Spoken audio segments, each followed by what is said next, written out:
You for do no spend reason. money. Kill Yo, me. What do Toya, you spend your money it's on? like my pocket's on fire, nothing. man. On nothing. So that's why I was gonna ask you guys the question, because this is what happened to me. I am not lying. I'm like, yo, this book club group is really helpful, because last weekend we went out. We ate so much. I said I spent my money on food. All we did was bought food. So that's what I waste my money on. So my question to you guys is, did you guys manage your money properly last week? Did you guys spend your money wastefully? Because usually when the weather's nice and you're outside of the house, that's when you're more prone to spend money. Yes, I see you shake your head, Lori. Mauner never spends money because he's good at saving. We found that out last week. He's very good at saving. He saves up for his goals. So thank you, Mauner, for being an example for all of us. All right. So with that being said, we are going to be looking at the screen right now. We are on chapter 12, and just let you guys know, we have 4 more weeks. 4 or 3 more weeks. This is going until just to the end of June, and then after that, we're gonna be done. I'm gonna miss you guys so much. But we're going to the end of June, and then we're done, because June 22nd, I think they're opening up a little bit more on opening up the people a little bit more, and we can be out a little bit more. So we are going to be, if you are looking in your books, we're on page 114. If you are looking at the screen, you can see it. And this one is called New Place, okay? Starting at the first paragraph. North American Drive was the very first place that Avery and I finally had to ourselves. I was so happy that I did not have to ask people to live with them anymore, and I was finally on the right track. It may have taken a couple of years, but I finally made it. My parents were so proud of me that my mom even insisted on giving me a housewarming. To be honest, no one could have been happier than I was. For the first couple of weeks, all that I had in my house was my bedroom set that my parents held on to until I eventually got my own place, and a dining room table that I had purchased with the remaining balance of my income tax. When my parents got a new couch, they gave me their old one so that I could have something to sit on in my living room. They also gave me an end table and a TV. Having my own place was so wonderful, but also very hard at the same time. When I first moved into my place, I had 2 jobs. But even with 2 jobs that I worked, it still was not enough money for me to be able to afford all of my obligations. I now had to pay rent, car insurance, my car payment, food, daycare, gas for my car, electric, gas for my house, and the essential things for the house. I just didn't have enough money to pay everything. I had no idea what I was going to do. But while working at the daycare center, I would see parents sometimes dressed up, and I wondered where they worked. I remember seeing this one lady who used to dress so nice, and her son always looked very clean and well dressed. Every time she came into the daycare center, I would ask her questions. And while I wasn't trying to be nosy, I just wanted to know how she was doing it all and still be able to drive a nice car and dress so nicely. I was not interested at all in getting what she had, but I was more focused on what I could do in order to make my life a little easier when it came to paying my bills. It took a couple of months for me to get her to tell me what I wanted to know, which was where she worked and how much money she made. I found out that she had an office job in Freehold and made $12 an hour. When I found that out, I figured if she could get a job making $12 an hour, I could get a job making the same amount. All right. So here I am working at this daycare center, and I was making $7.50 an hour. Okay. And I had a child that I had to take care of. I had no assistance. And I had to pay all the rent by myself. I even got a part-time job at Burlington Coat Factory. And I think that at Burlington Coat Factory, they were paying me $8 an hour. So if you guys add that up, getting paid every 2 weeks, you realize that that is really not enough to be able to pay your bills. So I was looking at other people to see what they were doing and what kind of jobs that they had to see if I could possibly do the same thing that they did so that I would be able to go ahead and possibly get a job somewhere else so that I could afford the stuff that they had. So my first question to you guys, which is up on the screen, first question of the night. You guys, whoever answers this question correctly wins $100. Yeah, look, Jen's like, I'm up. Give an example of a time when someone else inspired you to do something better just by their actions or by what they had.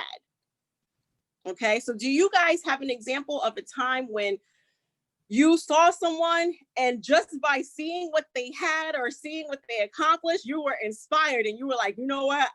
I'm about to go do what they're doing because I think I can do it. I see Mallory's off mute. Go, Mallory. I'm ready. Yeah, no, I think this happens to me at least once a week, you know? There's just so many examples of people who are ahead of you, right? And when somebody's ahead of you, obviously the goal would be to catch up to them. And then once you catch up to them, look for the next person. There's this person at work, his name is Rob King, and he is, we are one of 3 Black managers in all of Paycheck's 401k. There's me, Rob, and another person, Isaac, in Chicago. That's it. Out of 50, wow. 3 of us. So, and he's here in Connecticut and Hartford. But a couple weeks ago, him and I were talking, and he was like, "Hey, Mike, are you know, what time is your conference call?" Simple question. I was like, "My conference call's at 8:30." He goes, "Oh, okay." I was like, "Why?" He goes, "Well, you know, I started at 8. Lauren, who's #1 in the country, who's on our team, she's #1 manager in the country. She starts at 8. She's like, Mike, I just don't understand why you would start at 8:30 if the #1 person." And he's like, "Well, you know what? Actually, no, it's okay. I just want to do what #1's doing because why would I want to do anything less?" And literally the next day, I sent an email.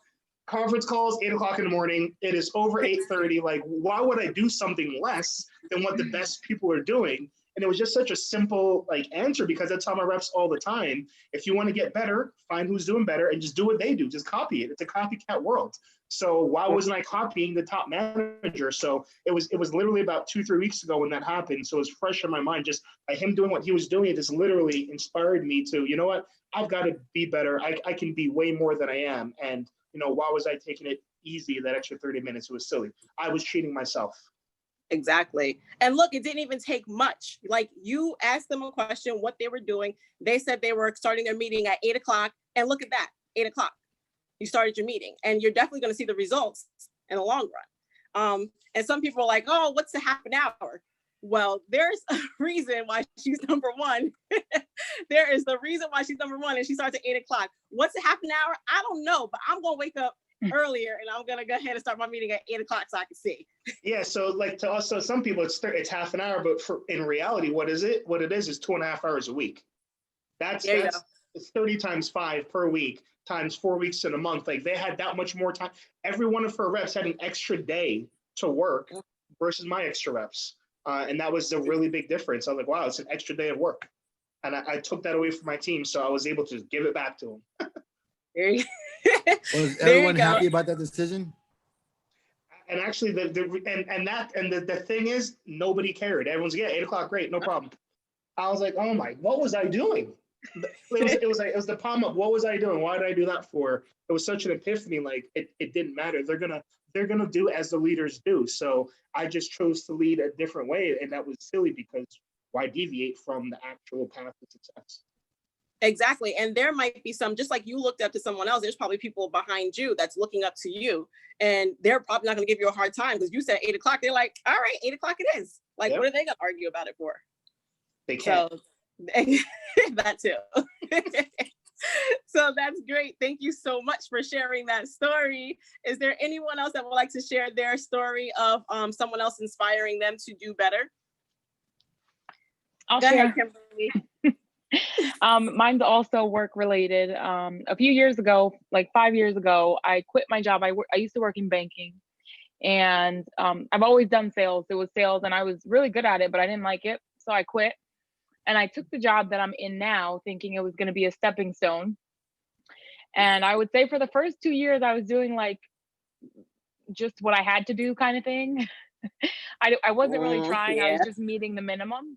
And then the second year, my boss sent me to an international conference, and there was people walking across the stage, and they were like, this person closed, $5 million in sales and $7 million and whatever million. I'm like, what in the world? So when I came back, I was like, wait a minute, if this 20-something-year-old can do it, I can do it.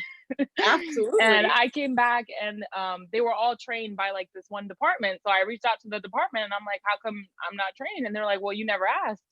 Oh. And they started training us, training our branch to do that. And we changed like a lot of our strategies and a lot of what we were doing. And now we're number 1 in the Northeast zone out of 800 offices. Nice. So it's pretty, yeah, I was like, it just took me to see those people. I'm like, if this girl can walk across the stage, I'm walking across the stage. And now I love my job. Like now I know this is like where I need to be. So. Oh, see, there you go. Now, did it take any more energy for you to do like the difference between what you were doing already to what you're doing now? Was it more energy that you had to use? So we joke about it because we say we used to work harder, not smarter. Now we're working smarter. So it's like the same amount of work, but we're doing, it's more productive. So. Exactly. I'm so happy that you actually summed that up for me, because that's actually what I was looking for. Because some people think like the effort that you take and the results that you get is bare minimum. You're going to take the same effort and do it smarter, and you're going to get more results. And that's the thing that people don't realize, that it doesn't take that much more effort for you to get more results. And another thing too is that sometimes people, like you said, you went out and asked for help. Whenever you don't ask for something, the answer is always no. But when you ask for something, then you're going to get an answer. It could be no, but most of the time it's not. I know that I used to get called a copycat when other people would have something and I'd be like, oh, where did you get that? Or, oh, how did you do this? And people would be like, oh, she's copying. But that's small thinking. They weren't thinking on a wider scale of things. So then I knew, okay, well, maybe that's not the person I should copy off of, because they're not thinking, in a wider spectrum. So don't ever think that you guys are copying off of anyone. You guys are just trying to advance your life. And one thing that I want to share before we move on is one thing that I did. I used to always get up early in the morning to go to work. I used to get up at 4. What time was it, Kim? 4 or something in the morning to go to the gym. 4:45. 4:45 in the morning, and we would be at the gym at 5. Yes, we would be at the gym. And we used to say how productive we were, how much we got done. And then when the coronavirus happened, I know at the beginning when we first started having these phone conferences, people weren't even taking showers. I'm not going to name who, but they're sitting on the red couch if you guys can see. So, no, so people weren't even. I'm looking for the red couch. No.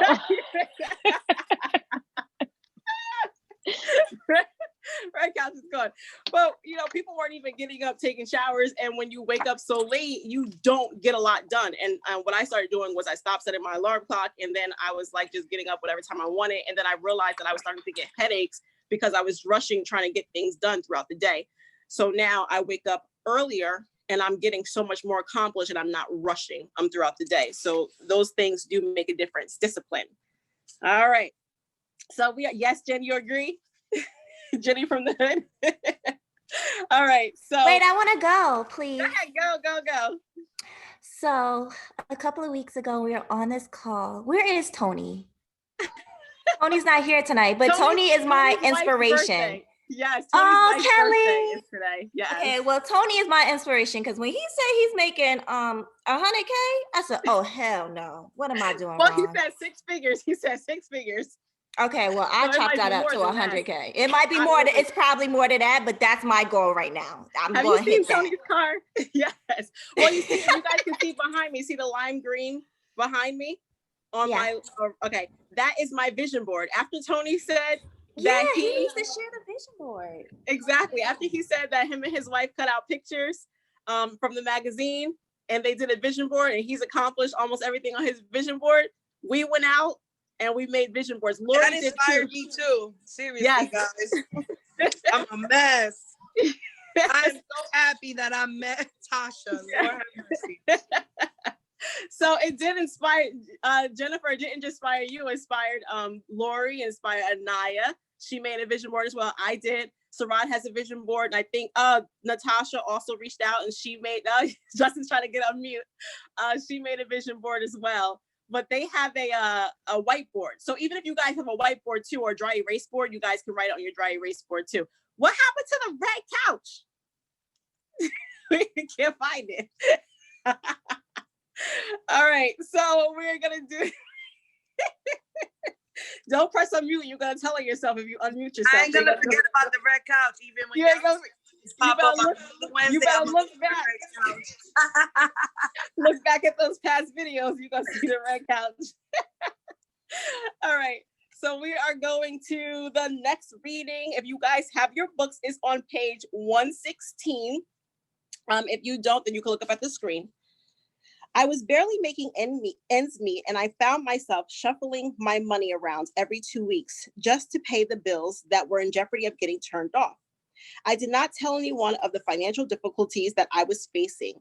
I just kept trying my best to do what I could afford to do.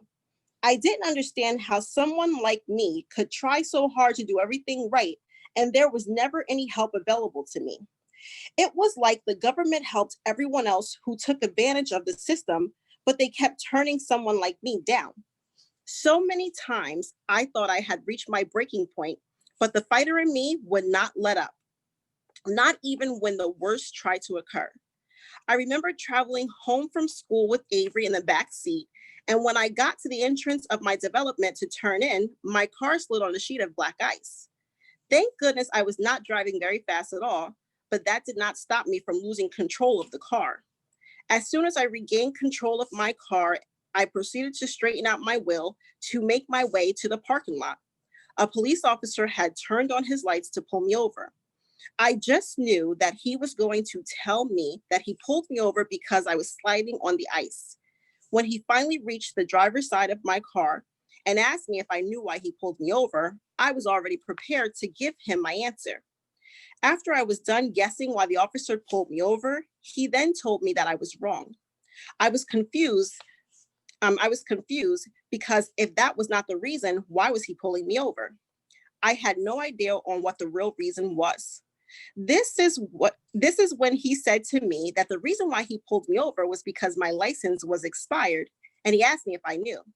Instead of me lying and saying that I had no idea, with tears rolling down my face, I told the officer that I knew that my license were expired, and the reason why I did not get to renew them is because I could not afford to pay it. I was being completely honest with the officer. I did not want to lie because to me, it was like, what was the point of lying?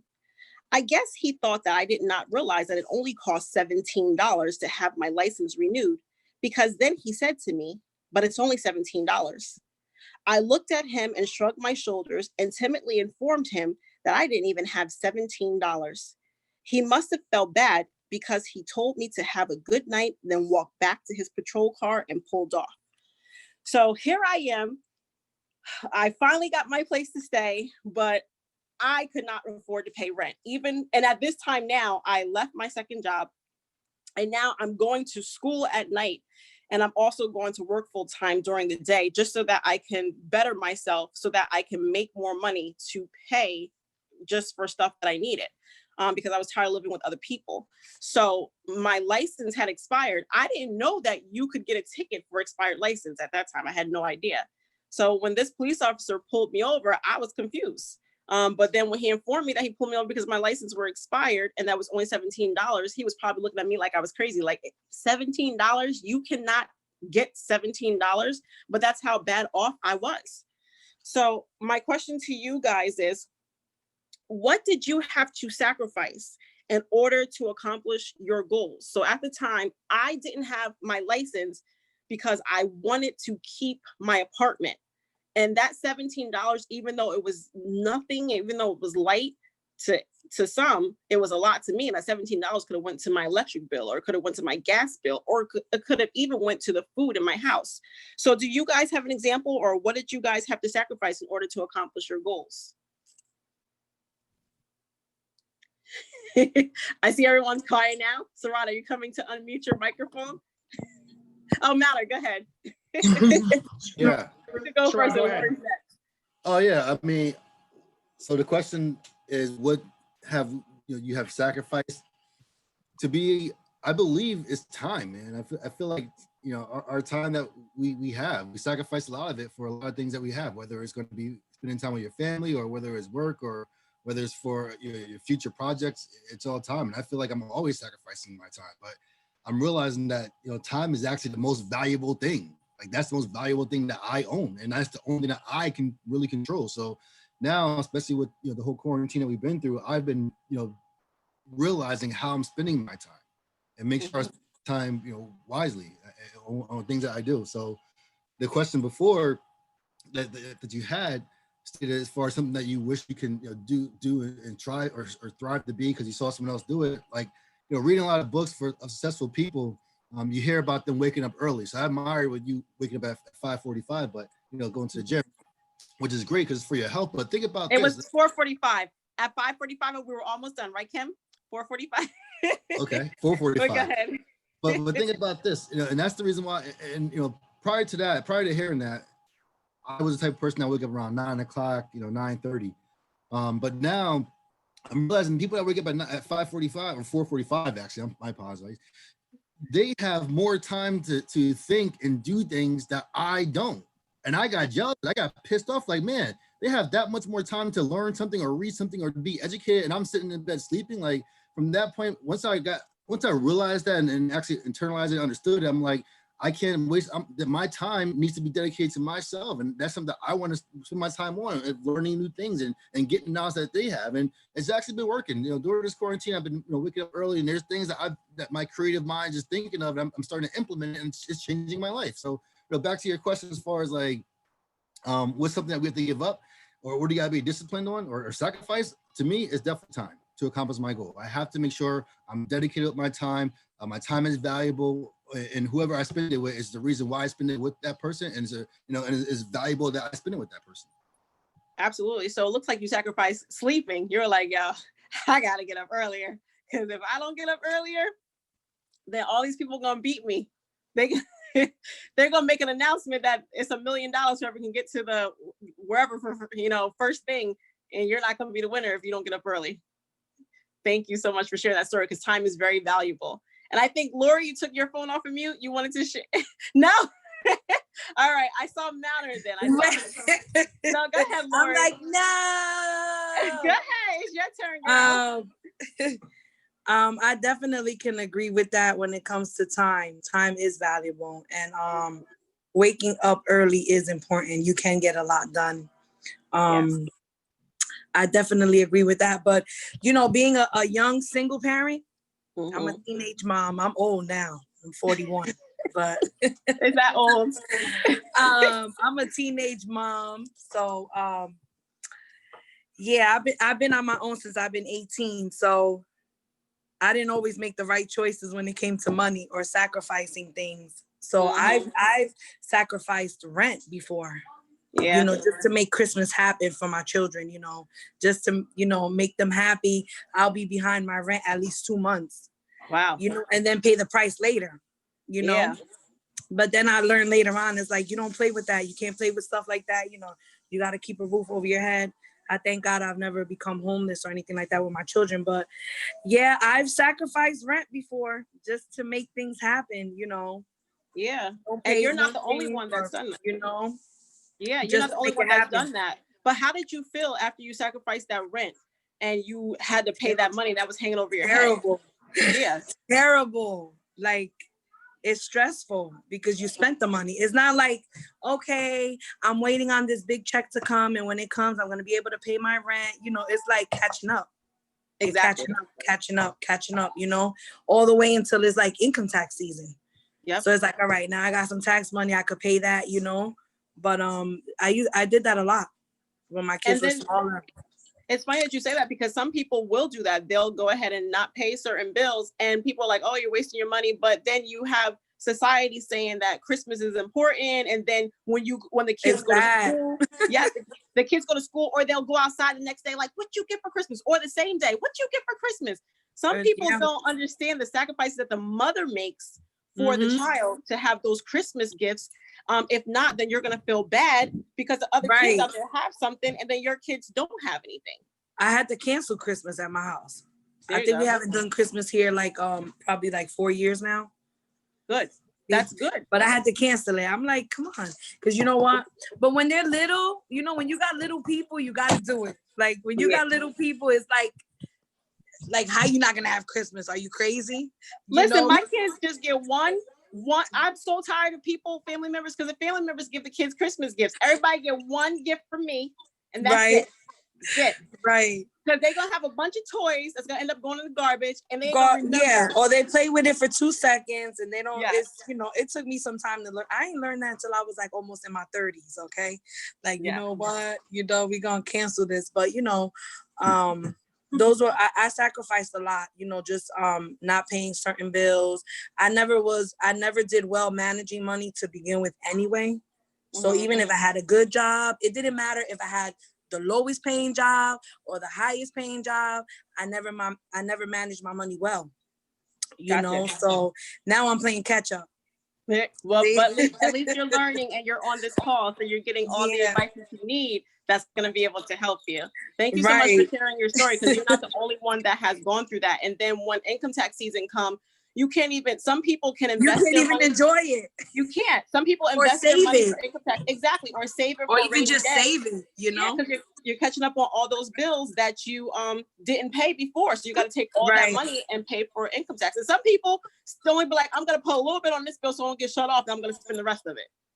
So it's like, what are you doing? That was me. I've done that so many times. Well, I'm so happy that you're on. But you know, I've done it in the past, like for years, you know, but then, you know, you start putting your priorities in order and saying, listen, we can't keep playing with this stuff, you know, but you know.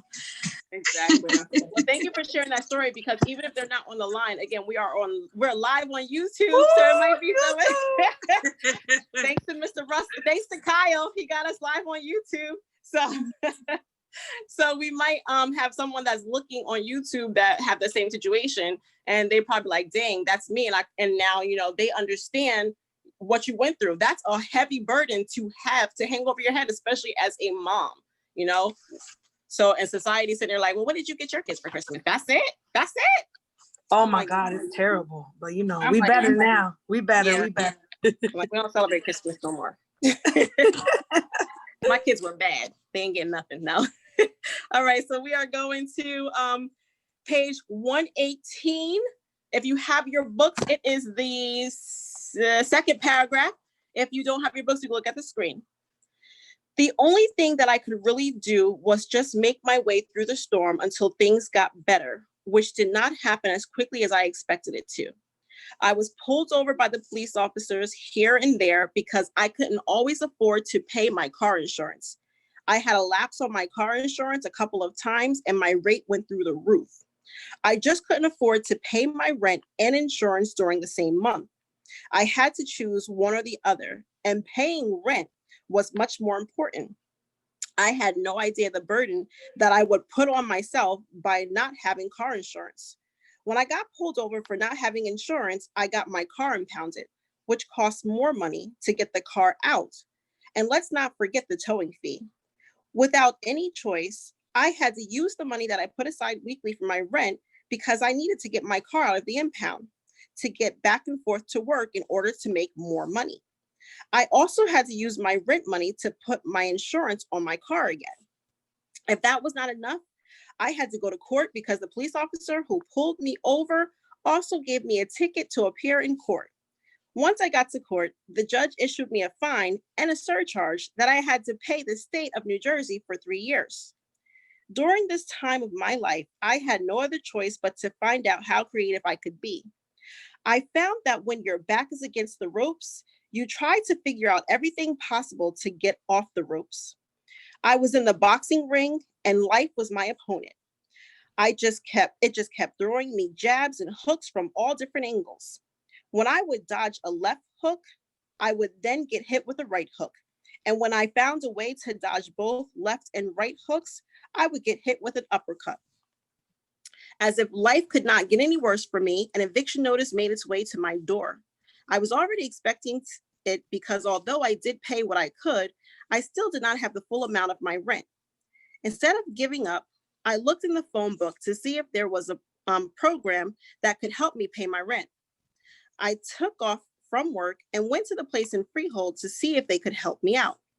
When I got to the place, I was so nervous because all of the times I spent in the past to try to get assistance that I needed, they would never help me. So why did I think that this time would be any different? I wanted to give up trying anyway, or I wanted to give it a try anyway. And besides, what did I have to lose by trying? So in this situation, I finally, y'all have been here with me from the introduction of me getting kicked out of my house. And I have been back and forth, living at my baby daddy's house, living at my parents' house, living at my aunt's house, then living at my friend's house. Finally, I was like, yay, I got my own place. But I get my own place and I cannot afford it. So now I got an eviction notice on my door and I got to figure out now what the heck am I going to do? So with that being said, there is a saying that when the going gets tough, the tough gets going. The reason why I definitely love this chapter, because some people think that, okay, you make a goal and you accomplish it, but things happen when you're trying to accomplish your goal. It's not always easy. And some people have this thing like, oh, well, if it's this tough, then it's not meant to be. And then they stop, or they say, God is trying to give me a sign that I should not be doing this. And then they stop. So my question to you guys is, because people need to hear this, name a time or share a time when you were already in a bad situation and you thought it couldn't get any worse, but it did. So you're already struggling, you're already fighting, you're like, I gotta do this, I gotta do this, I gotta do this, I gotta do this. And then you're like, yo, something else happens, like a tree falls on your car. You're like, what the hell am I gonna do now? Name a situation when you were already going through a bad situation and then you thought it was getting better, or you was hoping it got better and then it got worse. I'm looking at everybody, just so y'all know. Nobody's answering. Everybody, let me tell you something. Now y'all just being private. It is too far to game for y'all to be crying. All right. I thought we were live. We are live. And you threatening us. I'm threatening y'all. Let me tell you something. Listen, my name's is in the record books. Y'all better look at my criminal background. No. Yes.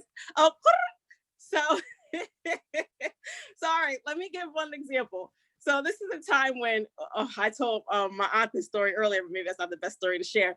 So there was a time when I got pulled over by a police officer and he was like, oh, whatever, you can't drive because something, I don't know. I didn't have license or something, I don't know. So he's like, you gotta go home. I'm like, officer, this is crazy. This is ridiculous. Let me drive back to my house. It's right there. And he's like, no, I think Justin was in the car at the time. He's like, no, you cannot drive this car. I'm letting you call somebody, come pick you up. But the one thing is not gonna happen is you're not gonna drive his car. I'm like, this is ridiculous. I'm going off, but I'm not cursing. I'm just going off. This police officer was like, you know what? I'm over this. I already tried to be nice to you. And he called somebody. He's like, yeah, we need a tow truck. I'm like, a tow truck. He tows my car, gets my car in the impound. This is probably this is probably what made me get. It gets worse. That's happened to me too. I was already bad. So he tows my car. So then he's writing out the ticket. I'm like, all right, fine, whatever. I'm not gonna say nothing else because clearly I'm not winning the situation. And I wasn't yelling at him. I was not yelling at the police officer. I was just trying to tell him how I felt. So when he writes the ticket, he writes on there that I was driving without a license or insurance, I don't know, or registration. It could have been all, I don't know. And it was snowing outside. I'm like, this man has lost his freaking mind. Let me tell you, there was no snow. You know how it snows a little bit, a little drop come on? It was snowing that much. And this man put on there that it was snowing outside. I said, I can't. I saw that part of the ticket. I was like, I'm done. I'm so done. I ended up getting a ride home, but I had to pay my car insurance to get back. I had to pay for my car to get an impound. I had to pay registration, whatever. Yeah, you got to have all of that stuff before they give you back your car. And every day you pay a fee. Yes. So every day that is there, you pay. Like 80, I know for sake up north, it was like $89 a day. Oh, it's crazy. Let me tell you, I said, at first I thought it couldn't get worse. It got worse. All because I didn't shut my mouth. So that's a lesson to you guys. If you already ahead, shut up. But you are right. They do charge you every single day that your car is an impound. So don't get your car towed. Y'all gonna be or get a GoFundMe going. Get your car out. They didn't have GoFundMe when I was doing bad. They Fan got only. GoFundMe Fans now. only. Well, what they have only? Isn't the fans only page? Oh, fans only? I don't even know what fans only is. I'm 38. I don't know what fans only is. Beyonce doesn't know what it is. She just has to write songs. My daughter said, "Oh, you don't want to know what the fan only page." I don't know, but I'm about to ask her later when we get off the here. What that about? I asked my daughter. She just laughed at me. I got a 23-year-old, so I'm about to ask her. Entertainment. So, does anyone else have an example besides me? Go ahead, Jen. I can see you talking, but oh wait, I have one more example before somebody give their example. So I got pregnant with my second child, which I did plan, and then one day my other half was like, I had a dream that you were pregnant. And I'm like, I had a dream I was pregnant. This is after I had my child. I'm like, I'm not pregnant. You're crazy. Like, I had a dream you were standing at the door. You turned around and your belly was there. And then someone was walking behind you. I'm like, whatever. I go to work. I go take a pregnancy test. Oh, Lord, I'm pregnant. I was like, what am I going to do now? I love my kid, but that definitely was a shocker right there. So if no one else besides me have anything, we are going to go to our last reading that is on page 120. Alrighty. If you don't have your book, remember you can look at the screen. And if you do have your book, we are going on the second paragraph. I was now considered my 15-year-old little brother's guardian. My other brother was going to college soon, so he only stayed with me for about 2 weeks. My parents told me that he was not allowed to stay with me at all after that because he was going to school, and they told me that I better be stern with him because he was lazy. Now, I did not know what their definition of lazy was because I hadn't been in the house with them for a couple of years. So last time that I lived in the house with him, he was a freshman in high school. And a lot could have changed since then. Being that my parents were giving me money with Jason, I felt that I had to listen to them. And what they told me to do, I had to do it. The day before my younger brother, Jason, moved in with me, my mom took me food shopping for my apartment. When we went to ShopRite and got enough food to last the household for about a month. They also wrote a check to pay my rent for a month. The next day, they were off to Georgia. And my one-bedroom apartment now had Avery, myself, and my two brothers all living together trying to make it work. A week later, I guess when my parents had just settled, they were staying in Georgia, they gave me a call to see how things were going. I told them that for the most part, things were going well. And I also let them know that I would keep them informed about everything that had been going on. During our phone conversation, they wanted to know if my brother Sean was still living with me. And when I told them yes, they made it very clear that he was to leave and not stay at my place. At this point, I just did what they told me and let Sean know that he had to leave. Now that I think of it, he probably hated me for making him leave. He had nowhere to go, just like I did not have anywhere to go when they kicked me out. A few weeks later, I gave my mom a call to let her know that we needed more money because the money that they gave me, I paid rent with and got food, and that she had paid for it already ran out. When I let her know that we were in need of more money, her whole tone changed. She said to me, "What do you mean you're out of money? I just gave you money before I left." I explained to her that I knew that she gave me money before she left, but we did have to eat. And Jason was about to start school, so we needed some money. After I explained myself to her, I realized that I explained myself for no reason because the next thing out of her mouth was, "I'm not going to give you any more money. You should have managed the money that I gave you much better." I was so pissed that I hung up on her.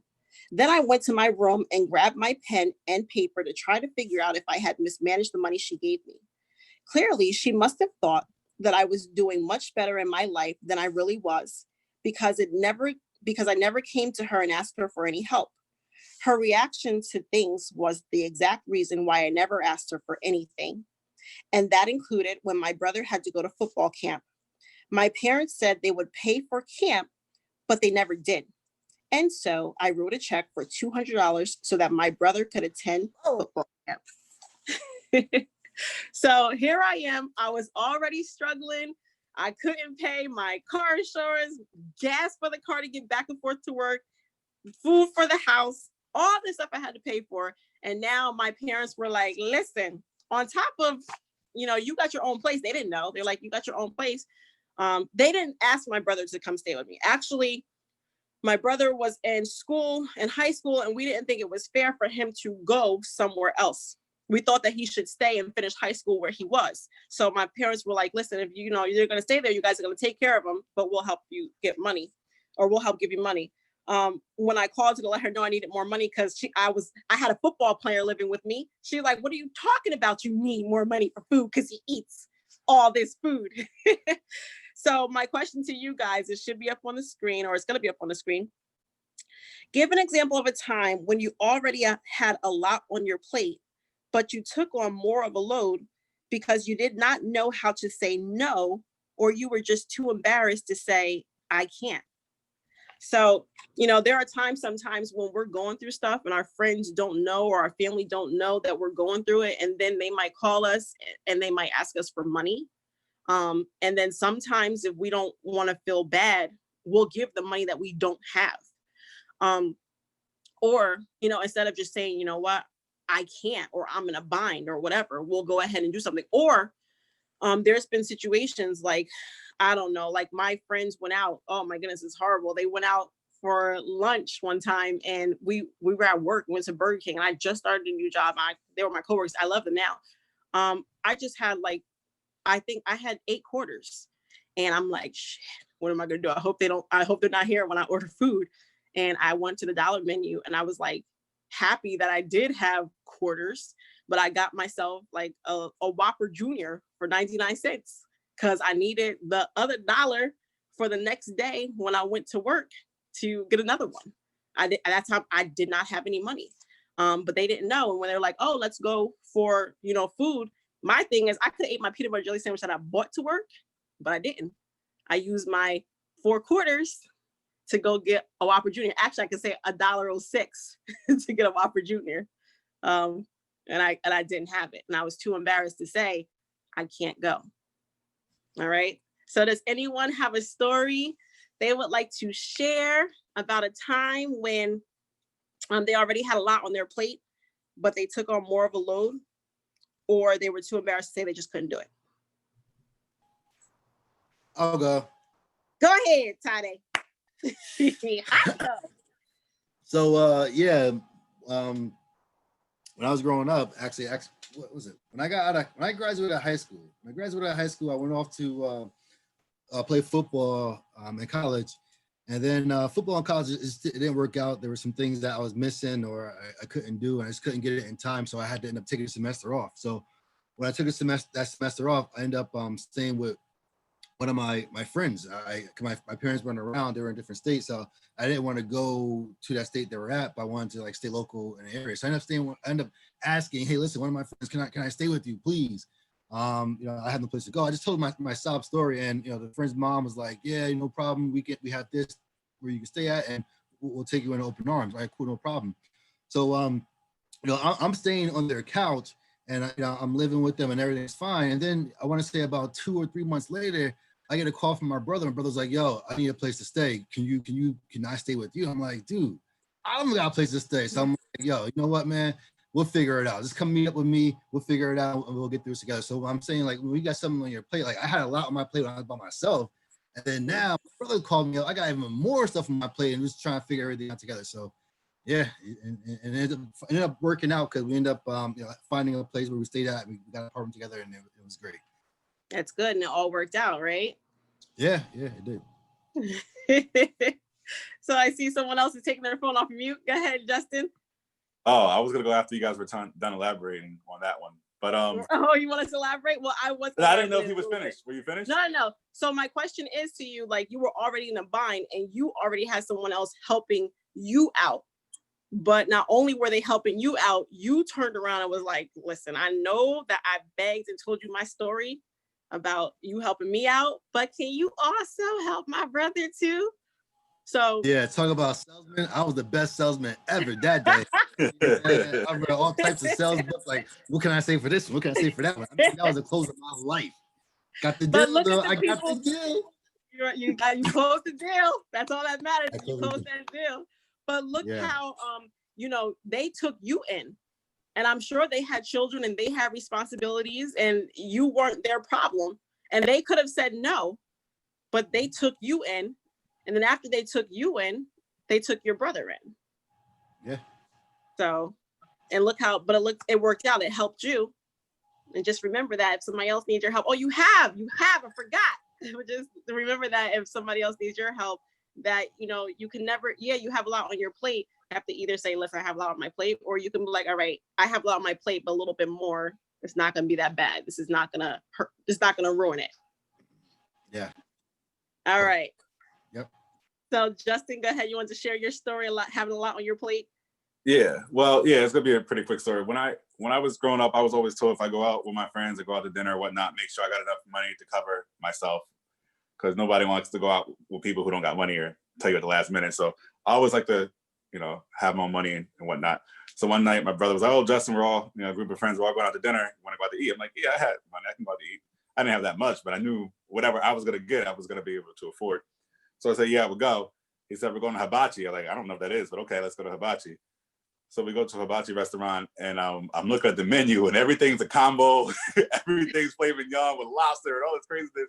And everybody's ordering all this, like, top things I never could pronounce, sake, warm and cold. I don't know what was going on. But they was all ordering so much stuff, and I felt like, man, my budget got me over here on this, I'm talking about this appetizer. Like, I learned what this shrimp tempura tastes like for $12. We all over here bugging. So I felt like, man, how am I gonna pull this off? I don't got the money for all this crap. They made me feel bad. I wanted to be with them, but I just wasn't prepared to spend as much money as I was gonna spend. So then when that bill came, I was like, woo, here it go. What am I gonna do? And I would never want to be that person to surprise somebody. You can't depend on somebody to buy stuff for you. So I didn't know what I was gonna do. And luckily my brother was like, you know what, Justin, you didn't ask to come here. It was my treat, so I got you. And I was like, man, man, oh man. Not a good situation to be in. But that was a time where I was definitely had a lot on my plate. I was nervous, but I just didn't want to not say no. I wanted to go out with them because, like hanging out with them. And I didn't want to say I didn't have money, but I didn't know it was going to, had I known the bill, what hibachi was, it would have been a different story. And now y'all going to Ruth Chris Steakhouse for niece's birthday. hey, what's not too? So y'all, yo, that's another story, man. I got one for you. So yeah, speaking of that, you're gonna spark the wound, unpeel the wound. So me being the uncle that I am, I'm like, yo, my niece, was she 20? No, she wasn't 20. She turned 18. She turned a special age. I'm like, yo, Justin, I think it'd be a really good idea if we take a night out on a. Are we using names? Avery. take Avery out on a nice, dinner. Maybe we could do that and we could just have a good time. Justin's like, you know what? That's a good idea. Where do you want to go? I'm like, how about someplace local? No, Justin actually recommended someplace local. He's like, how about someplace local? Like, you know what, man? No, this is a special moment for our daughter. Let's go to a place that we've never been. Let's make sure. It's their daughter. Like, all right, where do you want to go? I'm like, you know what, man? All I know is we got to drive north. So we get in the car, we get on Jersey Turnpike. Sure enough, we end up at Ruth Chris. I'm like, yo, does she like? I'm like, no, you like steak? She's like, yeah, I like steak. I'm like, you got it. Inside there, I'm like, yo, kind of. I look at, obviously the menu, everything's a la carte, but I was comparing it because I felt like, hey, listen, this restaurant is right next door to Chart House, and Chart House is my favorite place, and I go there all the time, and it's it's pretty reasonable. Why would Ruth Chris not be reasonable? When I got that bill, I'm like, yo. Hey Justin, but no, it was a great situation. It was good, and we didn't wash dishes. We had a good time. We enjoyed. Praise the Lord. I hope that she enjoyed that experience. That was the best experience. My favorite birthday experience. Thank you guys so much. I was just talking about it the other day. Yo, so to know that we topped that Sweet 16 birthday experience, I'm so much thank you. Hold on now, Elizabeth. Oh, hell no. You topped that sweet. Oh, you probably did, because I was just told that they don't remember how much money I gave them for a gift for a Sweet 16. We ain't going to go there right now. we ain't going there. So more wounds being open. More wounds being open. listen, we're done. So what this chapter was all about is just letting you guys know that because last week it was about, or the week before it was about goals, writing a vision board.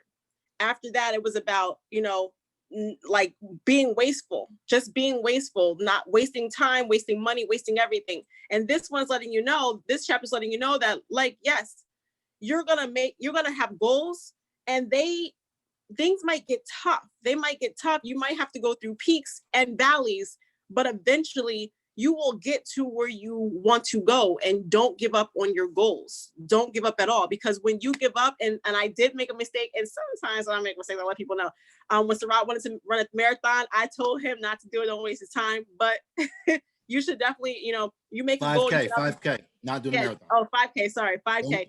Not doing a marathon. And I still believe you should definitely do that goal, because you should obtain that goal, because yes, there's going to be days where you feel like doing it, days that you don't feel like doing it, days where you're going to go peaks through valleys. You might wake up with aches and pains, but don't give up on your goals, because trust me, when you achieve and accomplish those goals, you are going to be like, oh, it's going to be so breathtaking. You're going to be like, thank God, thank God, thank God.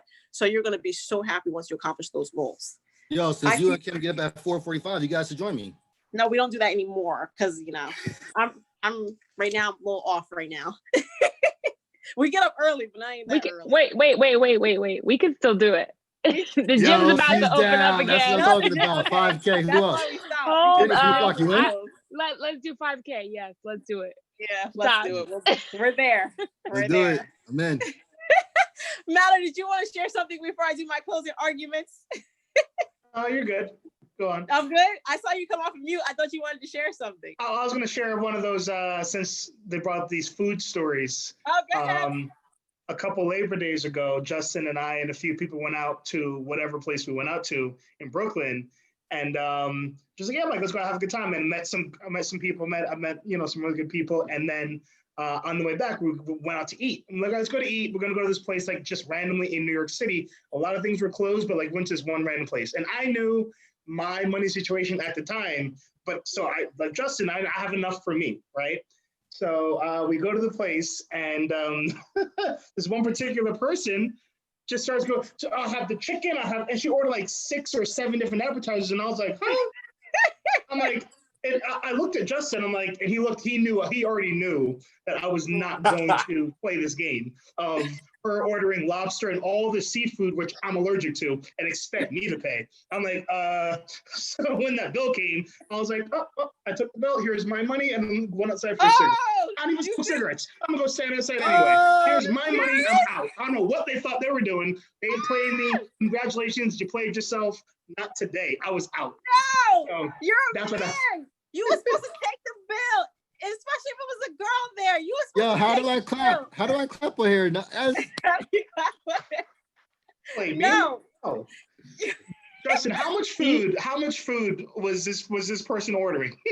You should have checked the menu before you stopped there. Well, no, it was super random. It was like $50, but I didn't want to spend 75 when I'm not eating it. I'm not eating it. I had a piece of chicken. Stop it. It was so funny when you offered him food. He was like, "No, I'm okay. I'm okay." Like, want to try anybody else's food.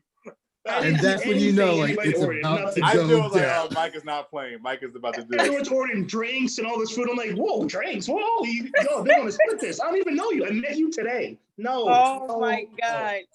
Well, thank you for being a prime example for not putting too much on your plate. You knew that this is what your plate allowed. You knew you was not putting up with that crap. They could order shrimp, lobster, everything they wanted to order, but this was as full as your plate was going to get. And nobody was add more to your stuff. Oh my God. So thank you guys so much for coming. I love when you guys participate. You guys brighten my day. I see feet clapping, so that's good. I call it soul clap. So I also want to say before we leave,